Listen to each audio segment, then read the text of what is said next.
السلام عليكم ورحمة الله وبركاته أصحابتي ميلو بأدوكا كجوكتين ولكن الدقو اسكسو نقط وناكسين وحرجينا إن عافمات قبتي سيداني عافمات أو قبط وايهي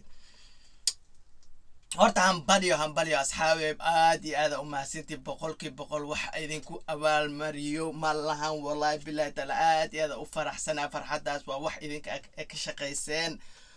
aad iyo aad qalbiga idinku haya boqolkiiba boqol waa mahadsantiin ninkan waa Cumar Barbar wuxuu ka yahay shakhsiyaadka qariya waxay aaminsan yihiin mar madaxu la soo baxaa haddana wuu laabtaa uu soo baxaa haddana wuu laabtaa mar uu dhawaan ka hadlayay meel loogu yeeray kaniisadda Soomaalida way isugu yimaadaan qolooyin gaala ah oo Kirishtaan ah ayuu wuxuu ka sheegay haddii uu gaaloobi lahaa markaa waxa la caay buu yiri haddii aan gaaloobo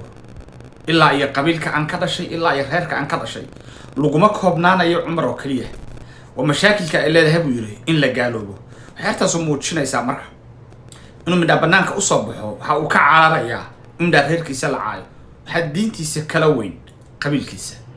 marka aniga hadda ay duubtaan oo tirahdaan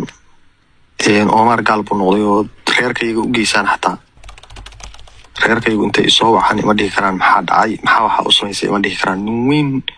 oo muqdarana meeshu qabana mari kara anigu halka mid oo aan nabcay waa munaafaqaduna waa idinku badan tahay Soomaaliya hadda xataa tagtaan qolkiina waxa dhahaysan nin reer hebel عمر حتى إيدين ميسان يفنان ماذا إيدين ميسان غير هبل وما قبسطان بضايسان قارب هادوس كسوقي غير ما ظني كان مع حرطان وقبسطان ماشي أنا كهذا يو سالين شيء وحل هذا كنيسة Soomaalida ayaa la yiraahdaa xiswiij ma qolooyin gaala ah oo Soomaali ah sida daraadeed waxay habeen walba ku caayaan diinta Islaamka waxay ku caayaan Ilaahay subhanahu wa ta'ala waxay ku caayaan Nabi Maxamed nabadgelyo iyo naxariis korkiisa ha ahaatee asaguna habeenkan uu saaran yahay si xoog leh ayaa Nabi Maxamed loo caayay subhanallah raalli buu ka ahaa kama uusan jawaabinin isweydii bal su'aal inta aan hore u sii gudbinin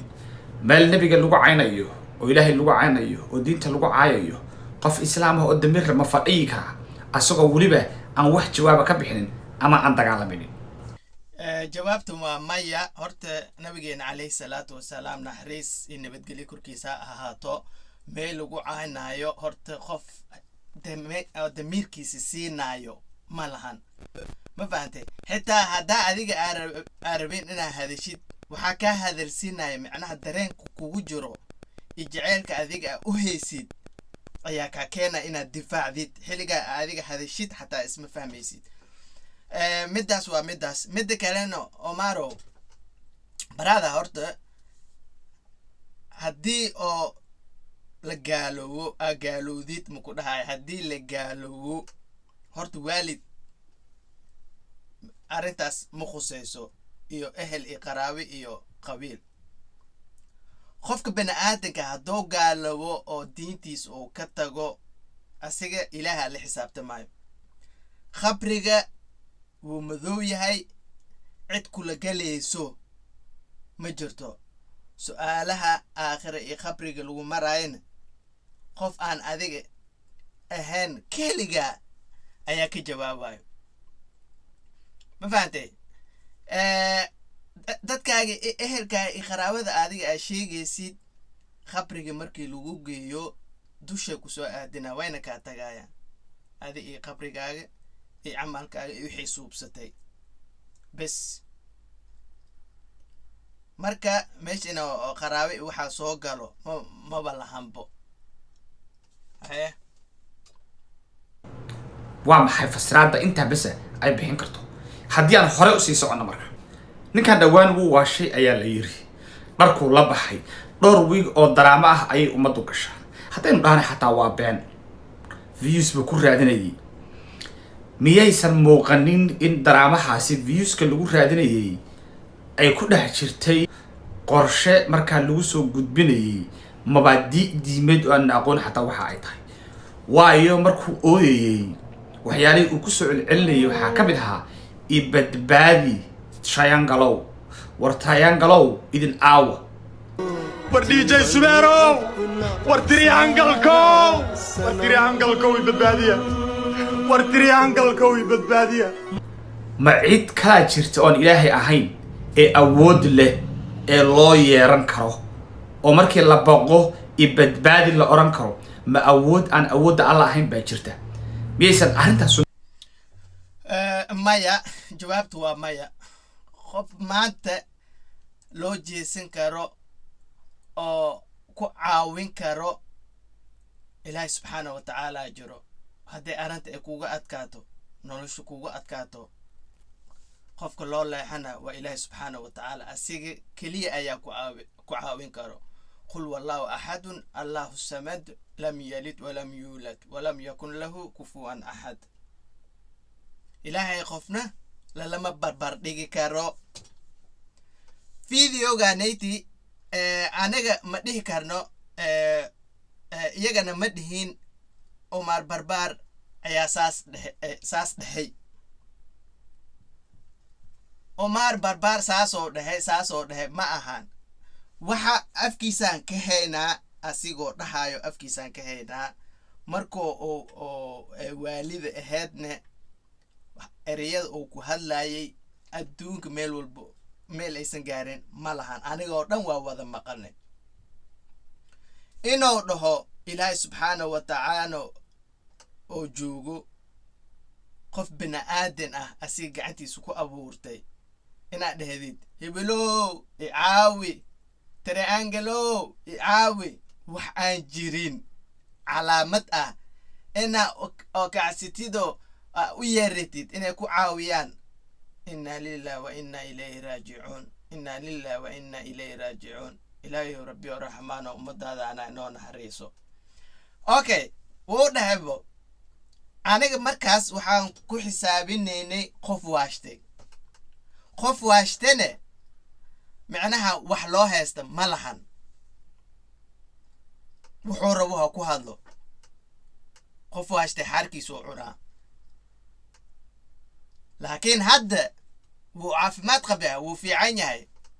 ilaa ay haddana saansaantii iyo wixii uu ku taagan yahay okay kaniisad tag meelaha oo gaalada ay ku hadlayaan tag iyaga meesha maxay soo fadhiisteen inay diintooda faafiyaan oo adiga kaa dhaadhiciyaan adiga marka waxaa lagaaga baahan yahay inaad diintaada difaaci kartid iyaga markay inta wax kaa siiyaan wax kaaga sheegaan wanaag iyaga ay u tahay adigana diintaada inaad ka hadashid waa noo sheegtay inaad qur-aanka dhowr mar aad dhamaysay xadiisada aad taqaanid ku difaac u sheeg khayray ku tahay laakiin adigoo wax walba og inaad dhahdid macnaha way fiican tahay waxyaabaha oo fiican oo idinka ay sheegaysin in la dhegeysto oo in la qaato macnaha dhinacooda u janjeeraysa ma fahanteen waxa laga rabay diintaada inaad difaacdid brotherkii meesha rabtid tag laakiin diintaada difaac okay inay dhunsan yihiin adiga u sheeg noqon karinin shirki miyaysan noqon karinin culimadan u deenayaa qodobka kaleeto maalintii daraad ahayd ninkan wuxuu soo geliyey muuqaal bartiisa uu leeyahay halkan waxaan uga mahad celinayaa dadka wanaagsan oo ku xiran nuurka iyo iftiinka ereyga nuurka iyo iftiinka saan sheegay waa isku erey labaduna waxaa laga keenay ereyga lightka ayaa laga keenay ereygani waa erey tiir u ah diinta kirishtaanka maanan arag waxa la yiraahdo nuurka iyo iftiinka ayaan soo dhaweynayaa dadka aaminsan waana qaacido nagu cusub laakiin waa qaacido caan ku ah nimanka baadariyada ah ee ama kirishtaanka faafiya ee Soomaalida ana si xoog la iyo isticmaalaan tusaale haddii aad fiiriso ninkan iyo naagtan موضوعنا ما انت وحو كسابسن ياهي اما برنامجكينا ما انت وحو كسابسن ياهي كسعودك افتينكا ارنا اد وناغسن حموغانين فريسو وقتنا قادو ماشي إله وحنا ليها وحن كهدلين وحويه كسعودك افتينكا إفتينكا كلها كسعود افتينكا افتينكا إله نحن كسعودة أنا مركز وحنا دهنا نجمع قشين جذع كصباح مجدي افتينكا وماذا مجدي كصباح افتينكا وماذا إلهي أنا شيء قف كان مسيحة كجرين وحلا قف مجدي إسكت حسعود عمل واي markaysaan wuxuu sidoo kale ninkaani maalintii shal horta iftiin iyo muxuu ahaa ii sheeg kiikel muxuu ahaa nuur iyo iftiin brother waa isku mid ma fahantay markaa leedahay micnaha dadka jecel nuurka iyo iftiinka meeshaana ka soo qaadatay nuur iyo iftiin waa hal dadka mugdiga ku socdana ani hore waa u maqle intan waa ugu jeedaa ma fahantay marka dadkaas inaa la soo sheekaysatay aa isku dayday waxooda inaad soo qaadatidoo dadka walaalahaaga ah waddada toosan ku taagan muslimiinta ah inaad ka dhaadhicisid wax jira inay yihiin subxaan allah uma barbaar maxaa kugu dhaca saaxiibkayga inna lillahi wa inna ilayhi raajicuun ay ahayd u sheergareeyey content ama video xambaarsan macluumaad diin kristaan ah oo weliba ay soo geliyeen kaniisad arrimaha ka shaqaysa sida qof muslima waxaa ku sheergarayn karo ama repost uu ku oran karayo ma garanayo dad garanaysaanna bal la wadaaga waxyaalaha kale oo ninkan ka ag muuqanaya markii aad fiiriso ayaan dhaweyta wuxuu yiri waxaan bilaabayaa program la yiraahdo nafis ayuu yiri soo qaatay sawirkan arkaysaa isla sawirkan oo aan dib aan u research gareeyay waxaan soo ogaaday sawirkan halka laga keenay inay tahay nagu filan intaan nagu filan ma fahantay intaan inka badan ma fiirsan karno Omar Barbaro adiga markii ummadda ee kugu soo shumuudkooda waxaa lahayd inaa wax ka dhaadhicisaa rabtay laakiin ummadda markay horta ummadda Soomaaliyeed aniga hadda Soomaali aan nahay wax walbo naga sheeg meel walba naga soo mar laakiin dhinac diinta nagama soo mari karo diinta meel badan ay ku soo degatay anigoon wax dembi aan ku galeynin laakiin waxaa maqlay wadamada carabta inta badan inay ku soo degatay diinta nabiyadana ay ahaayeen dad carab ah gaalanama haddii la dhaho dadkaasaa nagaga dhow anaga diinteena aad iyo aad ugu adagnahay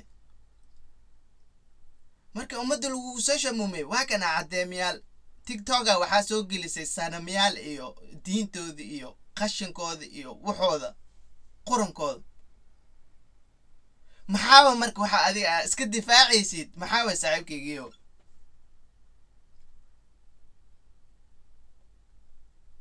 Omar Barbaro waxa diintaada nasteexada ah muslimka